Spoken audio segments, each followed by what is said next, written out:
Voltamos com o Doctor Entrevista. Hoje o nosso bate-papo é com a Eneide Caetano. Ela é psicoterapeuta aqui na cidade.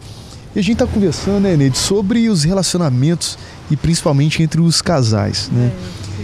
E pela conclusão que eu tiro, que você falou até agora, aquele papo de metade da laranja, alma gêmea e todo o resto daquela letra da música do Fábio Júnior, não procede. Bem conhecida. Não procede, né? A gente vê que isso aí é uma falha bem grande, né? Porque dois inteiros vão se complementar muito mais, né? Se eu busco uma metade, quer dizer, eu já estou metade, né? E isso está mostrando que os relacionamentos estão sendo fracassados, né? Exatamente por isso. Claro, por se projetar e buscar aquilo que você precisa desenvolver em si mesmo. Tá, e aí é justamente isso. Se eu idealizo uma pessoa para me complementar, automaticamente eu desejo que ela complemente os meus defeitos. As suas falhas, As né? minhas falhas. E se ela do lado de lá também projeta isso em mim, a chance desses quesitos se igualarem é muito difícil. Exatamente. E aí a relação ela fica muito a nível do inconsciente. Ela se pauta porque essas falhas ou esse lado não desenvolvido, ele está um lado mais inconsciente. Então a relação ela fica um pouco fora da realidade. E esse lado que eu não tenho consciência, que trava a minha ligação com o outro, ele é perigoso. Entendeu? E ele vai gerar cobranças mesmo, ele vai criar expectativas, fazer com que a pessoa crie expectativas infundadas. Né? Então, quando a gente vê assim, que quanto mais completa a pessoa está, quanto mais ela se conhece, quanto mais ela se complementa, melhor ela vai se relacionar. Menos cobrança ela vai fazer, porque ela já faz da sua vida, ela vivencia as suas potencialidades e evolui, não é? E nessa discussão toda, o amor e sexo são coisas separadas? Né? São separadas e juntas ao mesmo tempo, né? Mas a sexualidade realmente ela tem um fator que pode se aliar à afetividade ou não. E o que nós estamos presenciando hoje em dia, as reclamações principalmente das mulheres, né? A nossa sexualidade foi reprimida, é manipulada.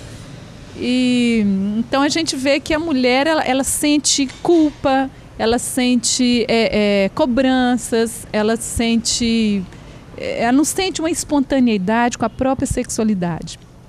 E a gente está vendo que está tendo hoje nas relações mais sexualidade do que afetividade. Entende? São coisas diferentes, sim. Né? Mas elas estão também interligadas.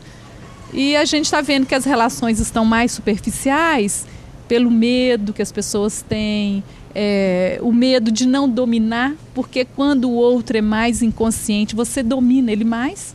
E as relações antes eram de domínios. Por isso que nós estávamos falando, quando a mulher começa a trabalhar, a ter mais consciência das potencialidades que ela tem, no mundo social, do valor que ela pode trazer para a sociedade com as qualidades dela. Então, os homens estão também com receio dessa mulher. E as próprias mulheres também estão perdidas nesse mundo, né? Porque elas estão começando, saíram do escuro há pouco tempo. E isso tem afetado a sexualidade e principalmente a afetividade. Porque houve-se assim, uma evolução, até uma sofisticação da vivência sexual, né? de formas, de posições. Assim, houve uma sofisticação externa, né? Então a mulher, por ela já ter sido manipulada, ela tem essa facilidade de encaixar. Né? Então eu sempre falo muito isso, assim, às vezes a mulher ela saiu de casa, mas ela não tem muita personalidade, porque agora ela se adapta ao que o mundo está esperando dela. Então ela também continua sendo usada. Em que aspecto? Esses aparatos mesmo sexuais, essa sofisticação da sexualidade sem afetividade. Até no cuidado do próprio corpo exagerado, no uso de silicones, de forma exagerada. Perdendo a naturalidade, a espontaneidade. Até às pela vezes, cobrança até dela. Satisfaz o homem, né? No aspecto físico, sim, da sim. fantasia, mas não a afetividade está prejudicada aí. Pera lá, você está falando então que a mulher ela volta a ser submissa a partir do ponto em que ela tem que se render a certos valores culturais para ela atender Exatamente, é isso aí, você pegou direitinho, é essa a questão. É porque assim, você falou, de repente eu amarrei e falei, é isso mesmo que você está me dizendo. É isso aí. E às vezes a mulher acha assim que ela, né, como os termos que elas usam, poderosas, né, porque estão com o corpo que a moda dita, né, com até um corpo masculinizado, né? Porque se usa não anabolizantes ou coisas assim. Não, e também o corpo magro, né? No excesso de magreza ela perde as curvas. Perde a curva e fica com o corpo masculinizado, né? Então a mulher, eu até brinco e falo que a mulher pensa que está nadando e está afogando. Isso aí, no caso, é mais um elemento e talvez cultural, muito... né? Que, assim, talvez inconsciente, né? Quando a pessoa entra no conflito, a gente atende pessoas individuais, né? Então, elas levam para o consultório toda essa cobrança social. E as neuroses, as doenças vão se manifestar exatamente por isso. Porque a pessoa deixa de ser ela mesma e ela vai representar um papel.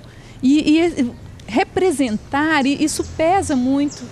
Você perde a espontaneidade. E ela chega a representar-se até dentro de quatro paredes. Com certeza. Chega a representar... Onde não há uma pressão social, mas há uma pessoa a mais ali que representa esse coletivo. Esse coletivo cobra isso dessa mulher. Porque tem os homens também que se encaixam nisso, né? Uma vez um homem me falou que às vezes é cômodo ter uma mulher que é a boneca ou é aquela que a sociedade aplaude, né? Então tem homens que acham vantajoso ter esse tipo de mulher para desfilar, para mostrar, para competitividade, né? E acabam ficando assim, as pessoas usando umas às outras, né? E aí tem um prazo de validade isso, né? Porque a gente envelhece, a gente não fica tão desejável pelo ponto de vista, né, do consumo, né? Não é isso que as TVs pregam. Pregam a juventude enquanto ideal de beleza, algo a se desejar, ou mesmo que seja naturalmente desejável. Não vamos entrar nesse mérito, né? Mas quero dizer assim, a cada vez que você tem uma pessoa, descarta, tem no outro, descarta, você tem que contar que o tempo está passando. Mais ou menos aquilo que a gente falou no bloco anterior, né?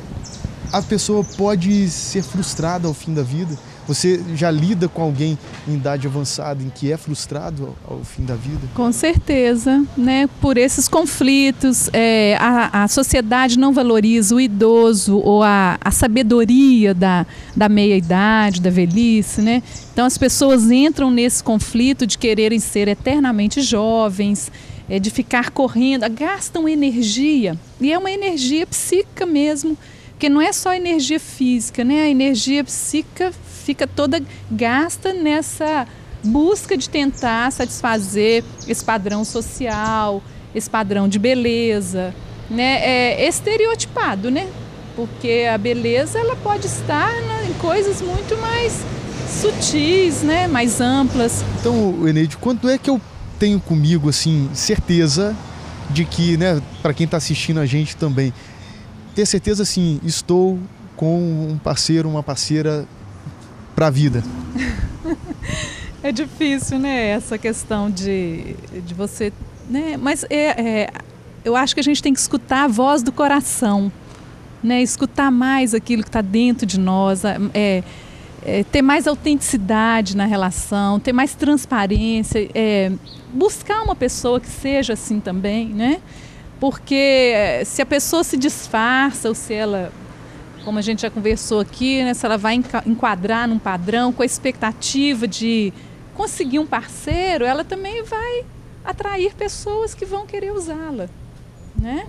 Então a gente vê assim que quando você escuta mais o seu coração, né, que você escuta os seus sentimentos, aquilo que realmente você quer, aquilo que você espera para a sua vida, né, eu acho que você tem chance de encontrar uma situação mais tranquila também, uma situação melhor.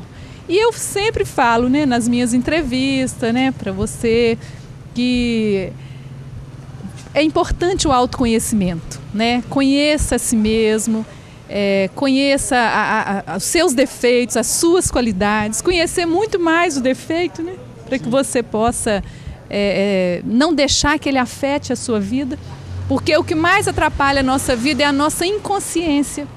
Porque o inconsciente, às vezes, ele age sem que você domine. Ele está inconsciente. Quando você conhece esse inconsciente, ele vai ficar a seu favor. Não é? Isso é uma tarefa muito difícil, não? Difícil, árdua e constante. Por quê? Porque nós somos um universo imenso, né? Então o autoconhecimento ele não esgota. E a gente vai buscando, né, pela vida toda. No caso, psicólogos, psiquiatras auxiliam nesse papel. Sim, o profissional ele deveria, né? Todo profissional que lida com essa área, ele precisa ter essa ferramenta e as ferramentas que ele usa. E ele também tem que buscar o seu autoconhecimento. Né? Ele também é uma pessoa diferente que não pode impor para o outro aquilo que ele é. Né? Mas ele vai ajudar o outro a ser o que o outro é. Né? Com a sua história, com a sua individualidade, com as suas influências culturais. Né? E a partir disso, pelo que você já disse aqui, conhecendo-se, ou nesse processo eterno, né, de se conhecer, o diálogo. O diálogo é fundamental. Né? O diálogo com o parceiro, com os amigos, com os filhos, né? E uma questão também que me ocorre aqui, que a atualidade tem perdido, Leandro, é a espontaneidade. Né? As pessoas estão mais armadas, mais medrosas. Né? A criança que a gente foi um dia, a gente não pode perder. Né? A questão do humor, né? O humor ele também traz respostas, a criatividade traz respostas. Né? Então a gente ficar somente no mundo massificado, realmente vamos ser pessoas robóticas e infelizes. Que vai repetir comportamentos ditados pela maioria que às vezes não se encaixa contigo, né? Isso. E a felicidade ou os momentos felizes estão nas pequenas coisas mesmo. Né? Nas coisas que você não está ali armado, que você não está programando, né? É a espontaneidade mesmo. Aí você citou a felicidade, né? Que ela não está justamente programada e tal. O ideal de felicidade ele é muito relativo, varia de pessoa para pessoa também e tal. É possível ser feliz mesmo não tendo um mundo de acordo com o que você imaginava?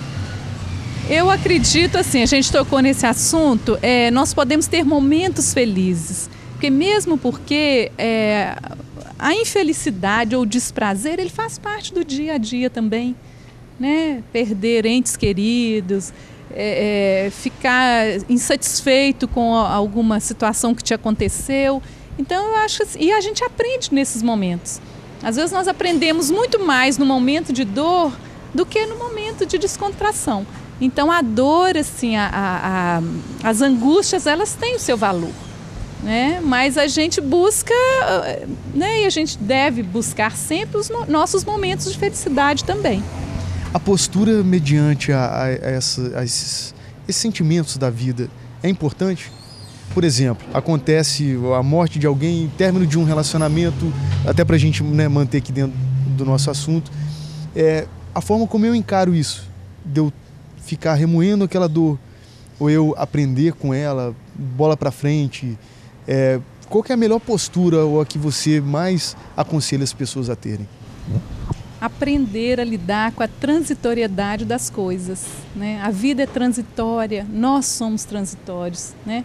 As coisas passam por nós, só que o ser humano se apega muito, né? O nosso mal, às vezes, é o apego exagerado. Isso aí nos deixa prisioneiros, sem liberdade, né? Então a vida ela é transitória, nós temos que aprender com isso, aprender com os momentos que nós vivemos, sem se apegar, né? Sem se aprisionar, vamos dizer. Talvez esse apego seria no intuito de eternizar o momento, será? Pode ser, né? O Hobsbawm, que ele falou numa entrevista, que ele vê que a vida hoje não há planejamento. E o que acontece são eventos. Isso é a análise dele, a forma de ver. Ele acha curioso que os jovens hoje não planejam nada, né? Isso é o reflexo do nosso papo aqui. Tudo que você falou com relação às pessoas, ao uso, a tudo, são eventos, quer dizer, né, você falando isso tudo, eu me recordei dessa entrevista que eu assisti dele. Pelo nosso contexto atual, você acha que a nossa humanidade, quando eu digo assim, humanidade, a cultura global, né? Mas a partir de Caratinga aqui, você acredita que isso seja algo de algumas gerações, que isso vai ser mudado, que as pessoas vão talvez sentir muito superficiais, descartáveis? Já está acontecendo isso, né? Mas o conselho que a gente dá, o desapego aqui é você estar na situação, mas desapegado dela, né? Não é a questão da superficialidade. Hoje a gente vê a superficialidade porque as relações e a própria educação de filhos, ela não está tendo essa preocupação com os vínculos afetivos.